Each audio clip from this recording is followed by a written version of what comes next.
Hello, Facebook friends! I am Kimberly Joy B. Domingo, your gospel sharer for today. So let us reflect and have some realization of our gospel, Luke chapter 21, verse 5 to 11. So in the gospel, Jesus teaches us an important message on how there is an end to everything.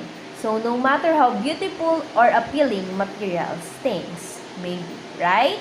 So Jesus said that the day of judgment is something that only God knows. So we should be more dedicated and keeping our faith in the Lord in the midst of persecution, false prophets, and temptations that will change and question our faith.